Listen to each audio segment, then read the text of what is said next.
ایک پڑوسی کہے گا اللہ سے باری تعالیٰ اس نے میرے ساتھ خیانت کی ہے، اس نے میرے ساتھ خیانت کی ہے، تو سامنے والا پڑوسی کہے گا قسم بخدا میں نے کوئی خیانت نہیں کی، نہ اس کے مال میں خیانت کی ہے، نہ اس کے اہل و عیال میں۔ بیوی رحمۃ اللہ علیہ کا ایک پڑوسی تھا، اور پڑوسی بھی مجوسی تھا، آگ کی پوجا کرنے والا، اور شراب نوش، شراب پیا کرتا تھا، اور کام کیا کرتا تھا؟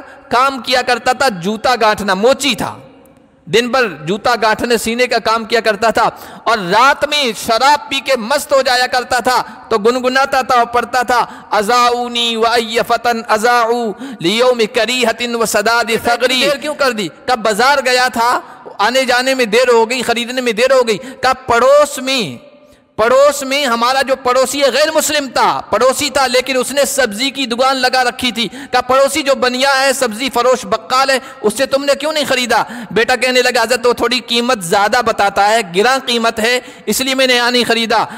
علامہ ابن ادریس رحمۃ اللہ علیہ نے کہا بیٹا یہ اچھی چیز نہیں ہے۔ وَاعْبُدُوا اللَّهَ وَلَا تُشْرِكُوا بِهِ شَيْئًا وَبِالْوَالِدَيْنِ إِحْسَانًا وَبِذِي الْقُرْبَى وَالْيَتَامَى وَالْمَسَاكِينِ وَالْجَارِ ذِي الْقُرْبَى وَالْجَارِ الْجُنُبِ وَالصَّاحِبِ بِالْجَنبِ وَابْنِ السَّبِيلِ۔ وقال النبي صلی اللہ علیہ وسلم واللہ لا يؤمن واللہ لا يؤمن واللہ لا يؤمن قیل یا رسول اللہ من؟ قال النبی صلی اللہ علیہ وسلم الذی لا یأمن جارہ بوائقہ، او کما قال النبی صلی اللہ علیہ وسلم۔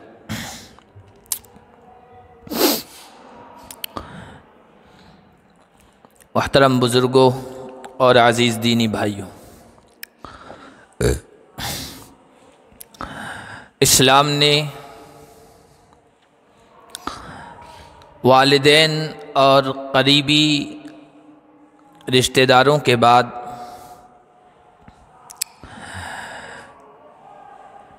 جن لوگوں کے ساتھ حسن سلوک، اچھا برتاؤ کرنے کی اور جن کے حقوق ادا کرنے کی تاکید کی ہے، ان میں ایک پڑوسی کے سلسلے میں قرآن اور حدیث میں بہت سخت تاکید کی گئی ہے۔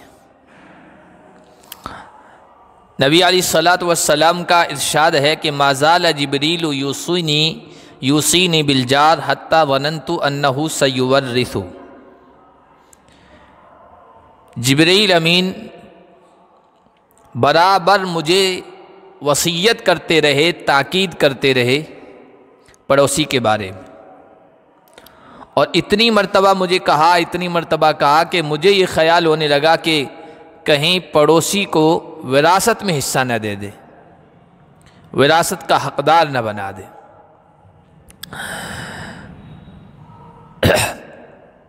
ہر انسان اس دنیا میں پرسکون، پرامن، اچھی زندگی گزارنا چاہتا ہے، ہر طرح کے ٹینشن، فکر، پریشانی سے بچنا چاہتا ہے، اور جن لوگوں سے اس کو جسمانی یا ذہنی طور پر تکلیف، ٹینشن پہنچ سکتی ہے، تو ان میں سے ایک پڑوسی بھی ہے۔ کبھی پڑوسی کے اس کے خود کے معاملے اور رویے کی وجہ سے انسان کو تکلیف پہنچتی ہے، کبھی اس کی اولاد کی وجہ سے، بچوں کی وجہ سے، کبھی اس کے اگر وہ جانور پالتا ہے تو جانوروں کی وجہ سے تکلیف ہو جاتی ہے، کبھی گھروں کے آگے بہنے والی نالی کی وجہ سے تکلیف پہنچتی ہے، پریشانی کا سامنا کرنا پڑتا ہے۔ بہت ساری وجوہات ہوگی، جہاں کئی لوگ ساتھ مل کے رہتے ہیں تو ان کو پتہ ہوتا ہے کیا کیا پریشانیاں ایک پڑوسی کو دوسرے پڑوسی سے ہوتی ہے۔ پڑوسی اگر اچھا مل جائے، سنجیدہ مل جائے، معاملہ فہم، معاملے کو سمجھنے والا، تو انسان کا گھر، اس کا پڑوس جنت نشاں بن جاتا ہے، بہترین زندگی گزرتی ہے انسان کی۔ اور اگر پڑوس غلط مل جائے تو انسان کے پاس سب کچھ ہونے کے باوجود زندگی الجھنوں والی گزرتی ہے، پریشانی والی۔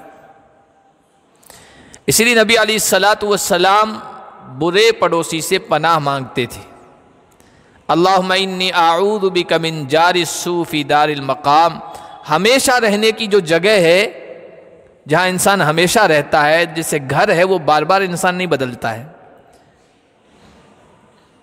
سفر کر رہا ہے، پاس میں کوئی پڑوسی سیٹ والا غلط آ گیا تو سفر کتنے دنوں کا ہوتا ہے، کتنے گھنٹوں کا ہوتا ہے، کتنی دیر کا ہوتا ہے، کچھ دیر انسان برداشت کر لیتا ہے، لیکن گھر بار بار انسان نہیں بدلتا ہے۔ حضور نے فرمایا جہاں ہمیشہ انسان کو رہنا ہے، اس جگہ کے برے پڑوس سے اللہ میں تیری پناہ چاہتا ہوں۔ بلکہ ایک حدیث میں فرمایا کہ کسی انسان کی خوش بختی، نیک بختی اور سعادت کی علامت یہ ہے کہ اس کو اچھا پڑوس ملے، مزاج کو سمجھنے والی بیوی ملے، اچھی سواری ملے۔ تین چیزوں کو انسان کی نیک بختی کی علامت اور نشانی بتایا۔ تو پڑوسیوں کے سلسلے میں بڑی تاکید آئی، حقوق بتائے اور پڑوس بھی بتائیں کس طرح کے ہوتے ہیں۔ قرآن کریم میں والجار ذی القربہ فرمایا، ایک رشتہ دار وہ ہوتا ہے، پڑوس وہ ہوتا ہے جس سے خونی رشتہ ہے۔ والجار الجنوبی، ایک وہ رشتہ دار ہے جو دور کا ہے، خونی رشتہ تو نہیں ہے لیکن ہمسایہ ہے، پڑوس ہے۔ اور تیسرا وہ ہے جو عارضی طور پر کچھ دیر کے لیے پڑوسی بن جاتا ہے، جیسے ملازمت میں چند گھنٹے ملازمت کرنی پڑتی ہے، وہاں جو پاس میں ہے وہ بھی پڑوسی ہے، سفر میں جو چند گھنٹے ساتھ ہو گیا ہے وہ بھی پڑوسی ہے۔ اس کو والجار الجنوبی والصاحب بالجنب کہا گیا، پڑوس کا ساتھی۔ اور ان تینوں کے سلسلے میں ان کے حقوق ادا کرنے کی تاکید کیا۔ پڑوسی کے کیا حقوق ہیں؟ نبی علیہ الصلاۃ والسلام نے بڑی تفصیل کے ساتھ ان کو بیان فرمایا۔ علماء کرام نے پھر اس کو کھول کر ترتیب وار بیان بھی کیا ہے۔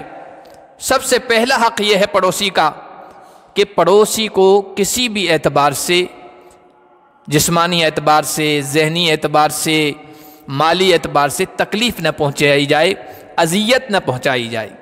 نبی علیہ الصلاۃ والسلام نے ایک موقع پر قسم کھائی، واللہ لا یؤمن، واللہ لا یؤمن، واللہ لا یؤمن، 3 مرتبہ کہا۔ قسم بخدا وہ آدمی ایمان والا نہیں ہے، قسم بخدا وہ آدمی ایمان والا نہیں ہے، قسم بخدا وہ آدمی ایمان والا نہیں ہے۔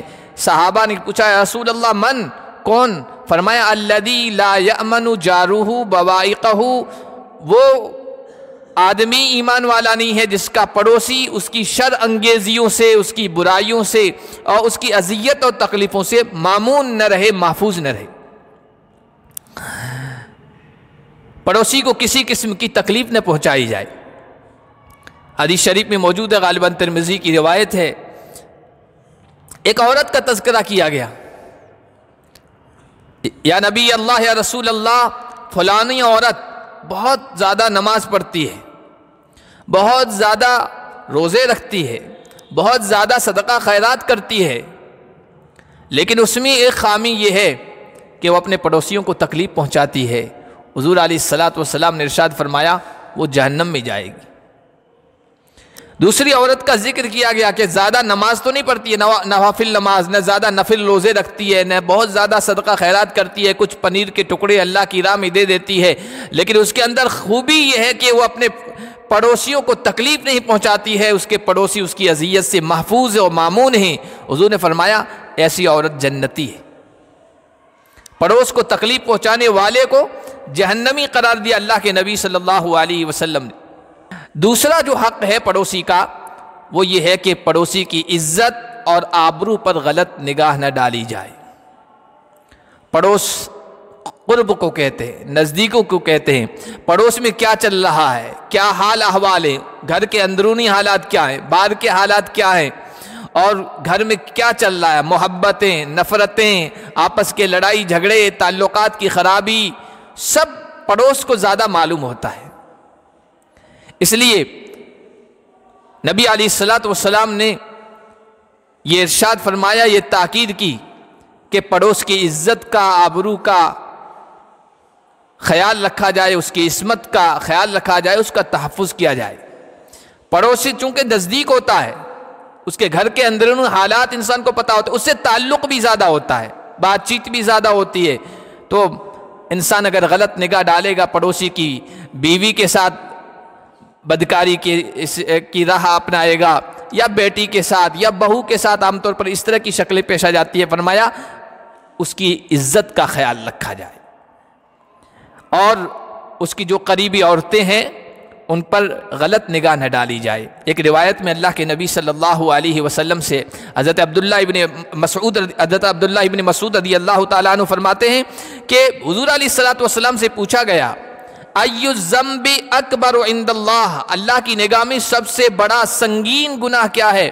حضور علیہ الصلوۃ والسلام نے ارشاد فرمایا، ان تدعو للہ ندا وہو خلقک، اللہ نے تجھے پیدا کیا ہے، تو اللہ کا شریک بنائے، یعنی شرک سب سے سنگین گناہ ہے۔ اس نے پوچھنے والے نے پھر پوچھا، یا رسول اللہ ثم ایون، پھر سنگین گناہ کون سا ہے؟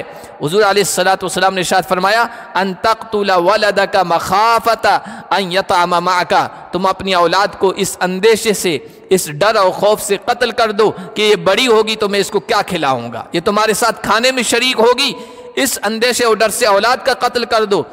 پوچھنے والے نے پوچھا ثم ایون، پھر اس کے بعد تیسرے نمبر پر سنگین گناہ کیا ہے؟ حضور علیہ الصلوۃ والسلام نے ارشاد فرمایا، ان تزانی بحلیلۃ جارک، سنگین گناہ یہ ہے کہ تم اپنے پڑوسی کی بیوی کے ساتھ بدکاری کرو، زناکاری کرو۔ بلکہ ایک مرتبہ اللہ کے نبی صلی اللہ علیہ وسلم نے صحابہ سے کہا کہ کوئی آدمی کسی اور عورت کے ساتھ بدکاری کرے، زناکاری کرے، وہ بھی زناکاری ہے، بدکاری ہے، سنگین گناہ ہے، اللہ کی نگاہ میں انتہائی ناپسندیدہ، لیکن پڑوس کی بیوی کے ساتھ زنا کرنا کسی اور عورت کے ساتھ 10 مرتبہ زناکاری اور بدکاری کرنے کے برابر ہے۔ اس کا حق ہے، اس کی عزت، اس کی آبرو، اس کی عصمت کا خیال رکھا جائے، اس کی حفاظت کی جائے۔ تیسرا جو حق ہے پڑوس کا وہ یہ ہے کہ پڑوسی کے ساتھ اچھا برتاؤ، اچھا سلوک کیا جائے۔ نبی علیہ الصلوۃ والسلام کا ارشاد، من کان یؤمن باللہ والیوم الآخر فلیحسن الی جارہ، جو اللہ پر ایمان رکھتا ہے اور آخرت پر ایمان رکھتا ہے تو اسے چاہیے کہ وہ اپنے پڑوس کے ساتھ اچھا سلوک کرے، پڑوسوں کے ساتھ اچھا برتاؤ رکھے۔ اور صحابہ نے، ہمارے اسلاف نے اور بزرگوں نے پڑوسیوں کے ساتھ کتنا اچھا سلوک کیا ہے، کس کس طریقے سے کیا ہے، وہ انشاءاللہ میں آگے خطبے کے اخیر میں بیان کروں گا۔ چوتھا جو حق ہے پڑوسی کا وہ یہ ہے کہ پڑوسی کی مدد کی جائے، اس کی ضرورت پوری کی جائے، اور اللہ نے آپ کو نوازا ہے، جس قدر بھی نوازا ہے، جس اعتبار سے اپنی گنجائش اور استطاعت کے لحاظ سے اسے ہدیہ دیا جائے، اس کی خبرگیری کی جائے، تحفہ دیا جائے۔ حضور علیہ الصلوۃ والسلام کا ارشاد ہے، لیس المؤمن الذی یشبع وجارہ جائع، وہ مومن نہیں ہے کہ جو پیٹ بھر کر کھاتا ہے اور سوتا رہتا ہے اور اپنی اچھی زندگی بسر کرتا ہے، اور اس کے پڑوس میں اس کا پڑوسی جو ہے وہ بھوک کی حالت میں زندگی بسر کرتا ہے، اس کا پڑوسی بھوکا ہو، ایسا شخص مومن نہیں ہے۔ حضرت ابو ذر غفاری رضی اللہ تعالی عنہ کو اللہ کے نبی صلی اللہ علیہ وسلم نے کئی نصیحتیں ایک موقع پر کی، اس میں ایک نصیحت یہ تھی کہ یا ابا ذر اذا طبخت فاکثر ماءھا، اور ایک روایت میں ہے فاکثر مرقتہ، جب تم سالن پکاؤ تو تھوڑا شوربہ بڑھا دیا کرو، وتعہد جیرانک، اور پھر اس میں جو اضافہ کیا ہے اس کے ذریعے سے تم اپنے پڑوسیوں کی خبرگیری کرو، پڑوسیوں کا خیال رکھو، پڑوسیوں کے یہاں بھیجو۔ حضرت معاذ بن جبل رضی اللہ تعالی عنہ بڑے صحابہ میں ہیں، اہل علم صحابہ میں سے ہیں، اللہ کے نبی صلی اللہ علیہ وسلم کے بڑے قریبی لوگوں میں سے تھے۔ اللہ کے نبی صلی اللہ علیہ وسلم سے وہ فرماتے، پوچھا گیا یا رسول اللہ ما حق الجار، پڑوس کا حق کیا ہے؟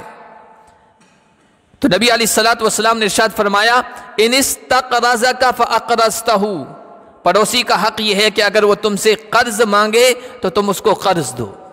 وَإِنِ اسْتَعَانَكَ أَعَنْتَهُ، اگر کبھی اس کو ضرورت پڑ جائے تعاون کی، مدد کی، تو تم اس کی مدد کرو۔ وَإِنِ احْتَاجَ فَأَعْطَيْتَهُ، اگر اس کو کوئی حاجت ہو جائے تو تم اس کو دو، اس کی حاجت پوری کرو۔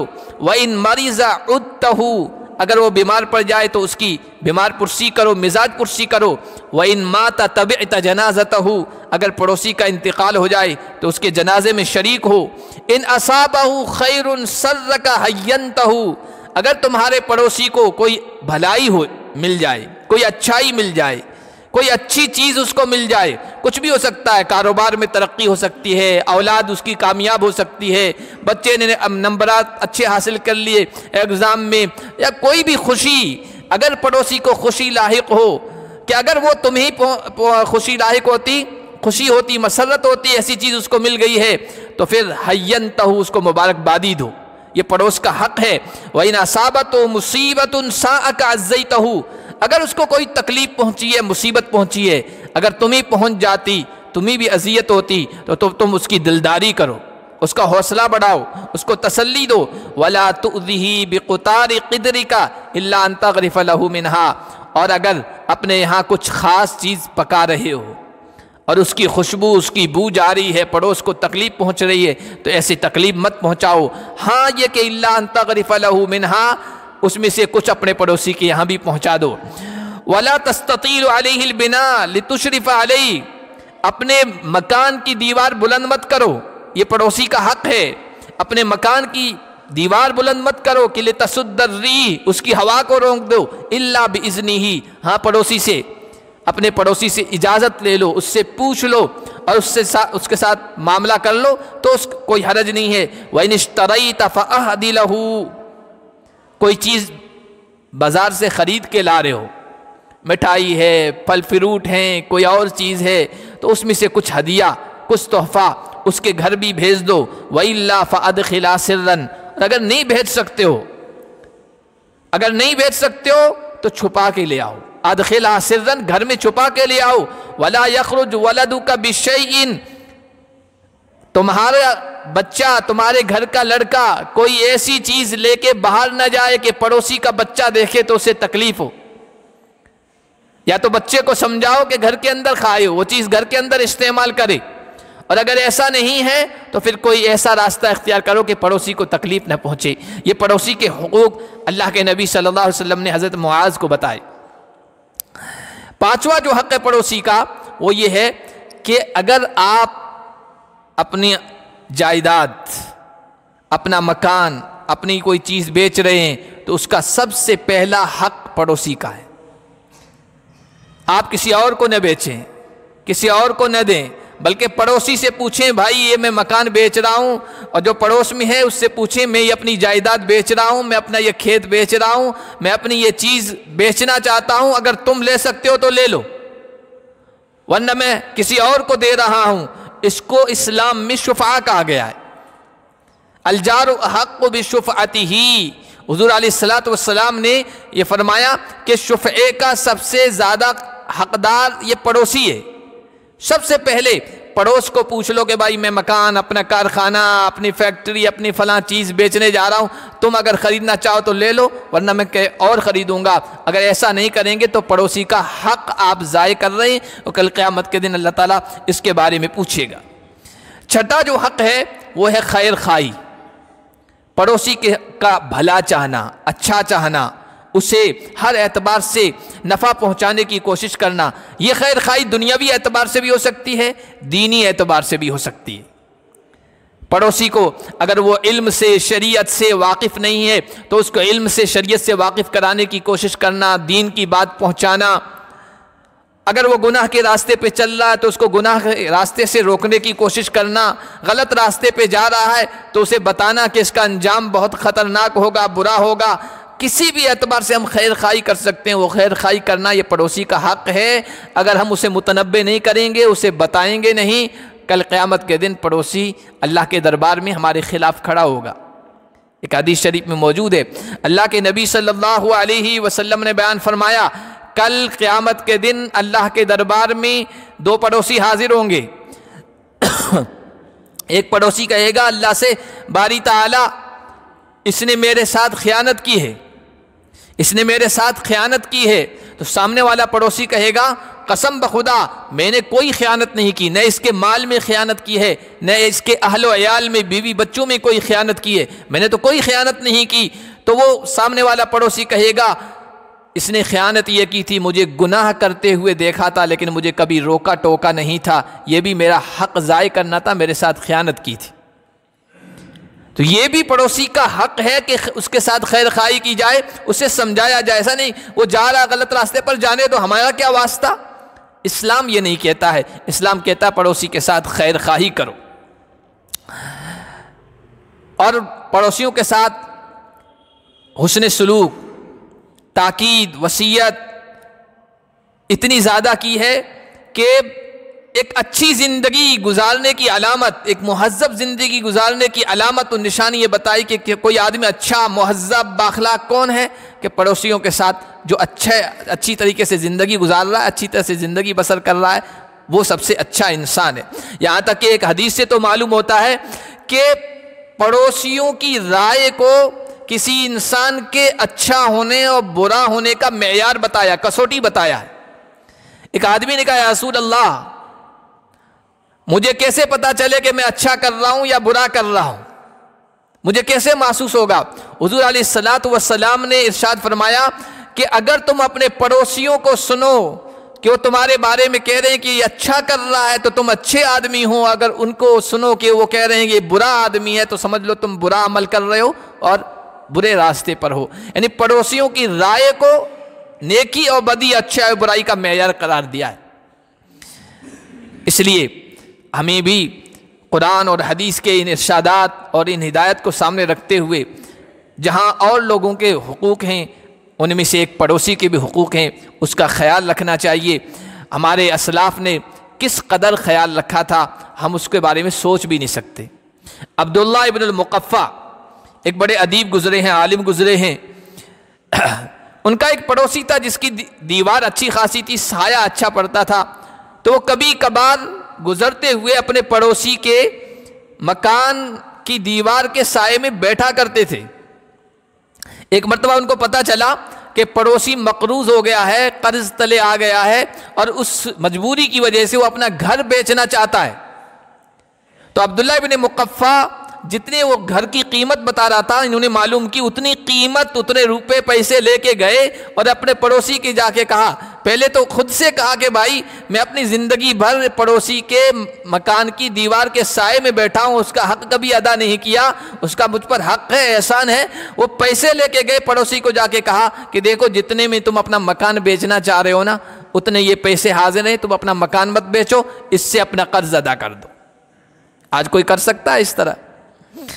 حضرت خطیب بغدادی بڑے عالم گزرے ہیں، ان کی تاریخ کی کتاب ہے۔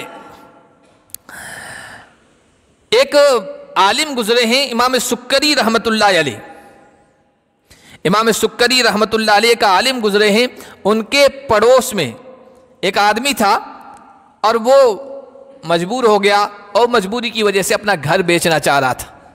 امام سکری رحمت اللہ علیہ اخلاق، حسن سلوک، لوگوں کے ساتھ اچھے معاملے کی وجہ سے بہت مشہور تھے، بہت خوش اخلاق تھے۔ اس آدمی کے پاس جب مکان خریدنے کے لیے لوگ آئے تو کہنے لگا کہ میرے مکان کی قیمت تو 2000 درہم ہے، لیکن 2000 درہم میرے پڑوس کی ہے، 4000 میں بیچوں گا۔ کہا یہ کیوں؟ کہا امام سکری جیسا پڑوس آپ کو کہیں نہیں ملے گا، تو پڑوس کی قیمت 2000 میں لگا رہا ہوں، تم کو لو، لینا ہو تو لو مکان۔ وہ لینے کے لیے بھی راضی ہو گئے۔ امام سکری رحمۃ اللہ علیہ کو پتہ چلا تو وہ آئے اور اپنے پڑوسی کو کہا کہ 2000 میں تمہیں دے دیتا ہوں، بلکہ اور دے دوں گا اگر تمہاری ضرورت ہوگی، نہ تم اپنا مکان بیچو نہ اپنا پڑوس بیچو، تم یہیں رہو۔ پڑوسی کو کسی بھی طریقے سے مجبور نہیں کیا۔ آج تو ہم یہ چاہتے ہیں پڑوسی جانا چاہ رہا جائے، ہماری جان چھوٹ جائے، بیچ کے جا رہا ہے کوئی بات نہیں، اچھا ہے، اور چاہے بیچارہ مجبوری میں جا رہا ہو، لیکن یہ ہمارے اسلاف تھے، یہ ہمارے بزرگ تھے، کیا کس طرح سے انہوں نے اسلام کی تعلیمات کو اپنایا ہے اور اس کو اختیار کیا ہے۔ امام ابو حنیفہ رحمۃ اللہ علیہ کو کون نہیں جانتا ہے، بڑے عالم فقی، دنیا میں بڑی تعداد انہوں نے جو مسائل قرآن و حدیث کی روشنی میں نکالے ان پر چلنے والے۔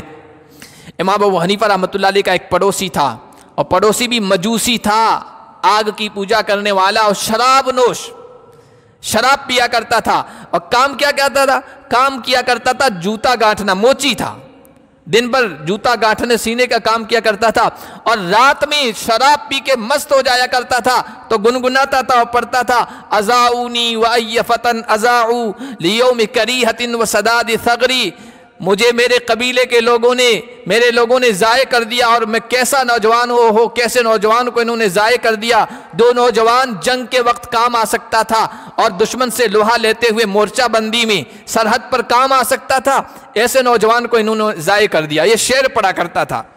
ایک مرتبہ امام ابو حنیفہ نے دیکھا کہ پڑوس میں یہ نوجوان ہے ہی نہیں، موچی جو شراب میں مست رہا کرتا تھا، پوچھا تو معلوم ہوا کہ کسی قرض کی وجہ سے اس کو پولیس پکڑ کے لے گئی ہے، جیل میں ڈال دیا ہے۔ امام ابو حنیفہ رحمۃ اللہ علیہ نے اپنی سواری لی، اور جو روپے تھے کہ اتنا قرض ہے اس کی وجہ سے اس کو جیل میں ڈال دیا گیا ہے، اتنے پیسے لیے اور گئے حاکم وقت جو قاضی تھا، جج تھا، اس کے پاس ملنے کے لیے۔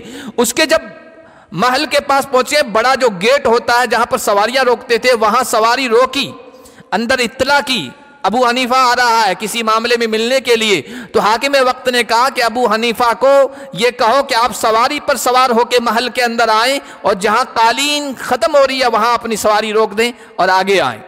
امام ابو حنیفہ وہاں گئے، اس نے اپنے قریب بٹھایا، کہا حضرت کیسے آئیں؟ کہا میرا پڑوسی مجوسی تھا، شراب نوش، پتہ چلا کہ آپ نے اس کو جیل میں ڈال دیا۔ کہاں؟ فلاں وجہ سے، قرض کی وجہ سے، قرض ادا نہیں کر رہا تو اس کی وجہ سے جیل میں ڈال دیا ہے۔ کہا کہ یہ لو میری طرف سے اس کا قرض ادا کرو، اس کو رہا کرو۔ تو حاکم وقت بہت متاثر ہوا، عزت بھی کرتا تھا، کہا کہ صرف اس مجوسی کو میں نہیں رہا کر رہا ہوں، بلکہ اس تاریخ میں جتنے بھی لوگ جیل میں ڈالے گئے ہیں ان سب کو میں معاف کر رہا ہوں، چھوڑ رہا ہوں، رہائی دے رہا ہوں۔ واپس جاتے ہوئے امام ابو حنیفہ رحمۃ اللہ علیہ نے اس نوجوان سے کہا، مجوسی نوجوان، تم تو پڑھتے تھے نا کیسے نوجوان کو انہوں نے ضائع کر دیا، اس کی خیر خواہی نہیں کی، اس کا پوچھا بھی نہیں، کیا میں نے تمہیں ضائع ہونے دیا؟ تو بہت احسان مند ہوا کہ حضرت بالکل نہیں، آپ کا مجھ پر بڑا احسان ہے۔ بعض روایات میں سے یہ پتہ چلتا ہے کہ وہ امام ابو حنیفہ کے اس حسن سلوک کی وجہ سے مشرب اسلام ہو گیا، اسلام قبول کر لیا۔ آج ہم کہاں ہیں؟ یہ واقعات ہمارے اسلاف کے ہیں۔ حضرت عبد الرحمن بن عوف کا کوئی پڑوسی تھا، اس نے کچھ غلط کیا ہوگا، الجھ رہے تھے، اس سے جھگڑا کر رہے تھے، پاس میں حضرت ابو بکر گزرے۔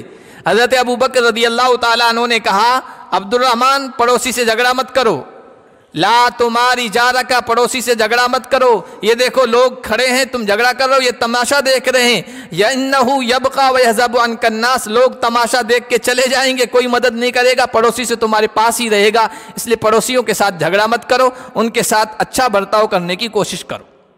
بلکہ اور کیسے کیسے عجیب واقعات حسن سلوک کے۔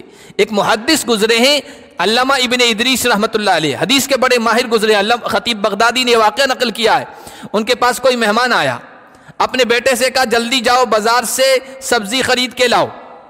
ان کا بیٹا گیا، بازار سے آنے جانے میں دیر ہو گئی، تو باپ نے پوچھا کہ بیٹا اتنی دیر کیوں کر دی؟ کہا بازار گیا تھا، آنے جانے میں دیر ہو گئی، خریدنے میں دیر ہو گئی۔ کہا پڑوس میں ہمارا جو پڑوسی ہے غیر مسلم تھا، پڑوسی تھا لیکن اس نے سبزی کی دکان لگا رکھی تھی۔ کہا پڑوسی جو بنیا ہے، سبزی فروش بقال ہے، اس سے تم نے کیوں نہیں خریدا؟ بیٹا کہنے لگا حضرت وہ تھوڑی قیمت زیادہ بتاتا ہے، گراں قیمت ہے، اس لیے میں نے یہاں نہیں خریدا۔ علامہ ابن ادریس رحمۃ اللہ نے کہا بیٹا یہ اچھی چیز نہیں ہے، تم اتنی دور جا کے سامان خرید کے لا رہے ہو، ہمارا پڑوسی ہے چاہے کیسا بھی ہو، کتنا بھی مہنگا بیچ رہا ہے، لیکن پڑوسی ہے ہماری امید پر کہ میرے پڑوسی میرے پاس آئیں گے اور خریدیں گے، اس امید پر اس نے یہاں دکان لگائی ہے، کبھی بھی کوئی چیز خریدنا ہو اسی سے خریدنا۔ یہ ہیں ہمارے جذبات آج پڑوسیوں کے سلسلے میں، اپنے پاس رہنے والوں کے سلسلے میں۔ حضرت سہیل تستری رحمۃ اللہ علیہ بہت بڑے اللہ والے گزرے ہیں، واقعات تو بہت ہی واقع میں بتا کر اپنی بات ختم کرتا ہوں۔ سہیل تستری رحمۃ اللہ علیہ کا ایک پڑوسی تھا، مجوسی تھا، ایرانی تھا، آگ کی پوجا کرنے والا، بہت تکلیف دیا کرتا تھا، گھر کا کوڑا کرکٹ گندگی لا کے ان کے گھر کے سامنے ڈال دیتا تھا۔ یہ اللہ والے تھے، روزانہ صفائی کر دیتے تھے، اس کو کچھ نہیں کہتے تھے۔ زندگی گزرتی گئی، حضرت سہیل تستری بیمار پڑ گئے، آخری وقت آیا جس کو مرض الوفات کہتے ہیں، جس مرض میں انتقال ہوتا ہے انسان، آخری وقت آیا تو حضرت سہیل تستری نے کہا بھائی میرے پڑوسی کو بلاؤ۔ اس کو بلایا گیا۔ حضرت سہیل تستری نے کہا کہ بھائی تم میرے پڑوسی ہو، روزانہ تم کوڑا کرکٹ گندگی لا کے ڈال دیتے تھے، میں برداشت کرتا تھا، جھیل لیتا تھا، صفائی کر دیتا تھا، تجھے کچھ نہیں کہتا تھا۔ اب میں تو اس دنیا سے جا رہا ہوں، میرے پیچھے وارث ہیں، میرے جو گھر والے ہیں ان کا کچھ پتہ نہیں وہ تمہاری اس تکلیف کو برداشت کریں گے یا نہیں، کہ ایسا نہ ہو کہ تمہیں الٹا تکلیف پہنچائیں، اذیت پہنچائیں، اس لیے اب تم اپنا خیال رکھنا بیٹا۔ وہ اتنا متاثر ہوا، کہنے لگا ہاں حضرت زندگی بھر تو یہی معاملہ رہا، آپ برداشت کرتے رہے، اور اب آپ نے اتنی اچھی مجھے نصیحت کی ہے جاتے جاتے میرے بارے میں، جبکہ میں تو آپ کو تکلیف پہنچانے والا ہوں۔ اتنا متاثر ہوا، کہنے لگا حضرت مجھے اسلام کا کلمہ پڑھوا دیجئے، کیونکہ آپ اتنے بااخلاق تھے اور اب جاتے جاتے بھی میری تکلیف کا آپ کو احساس ہے کہ میرے پڑوسی میرے وارث پتہ نہیں کیسے ہوں گے، وہ کہیں تمہیں تکلیف نہ پہنچا دیں، وہ گندگی اٹھا پائیں گے کہ نہیں اٹھا پائیں گے، تم ہی اذیت میں مبتلا کریں گے۔ میں آپ کے اخلاق سے متاثر ہوں، یہ یقیناً آپ کے مذہب اور آپ کے دین کی تعلیمات ہیں، میں آپ کے ہاتھ پر مسلمان ہونا چاہتا ہوں۔ اچھے اخلاق سے پڑوسی کے ساتھ اچھے سلوک کی وجہ سے اب دیکھیے لوگ اسلام قبول کیا کرتے تھے اس طرح۔ آج ہم اپنے پڑوسیوں کے ساتھ، آس پاس رہنے والوں کے ساتھ ایسے اچھے اخلاق کریں، اتنی ہمدردی اور ضرورتوں کا پورا کرنا، غم گساری، ضرورت کے وقت پورا آنا، یہ سارے جو تعلیمات ہدایات اسلام کی اگر ہم کریں تو لوگ کیسے متاثر نہیں ہوں گے۔ آج دوسرے مذہب کا تو دور کی بات ہے، ہمارا پڑوسی بھائی ہے، خونی رشتہ دار ہے، وہ بھی ہم سے متاثر نہیں ہو پاتا ہے۔ اللہ پاک ہم سب کو پڑوسیوں کے بارے میں جو اللہ اور اس کے رسول نے تعلیمات دی ہے ان کے مطابق زندگی بسر کرنے کی توفیق عطا فرمائے۔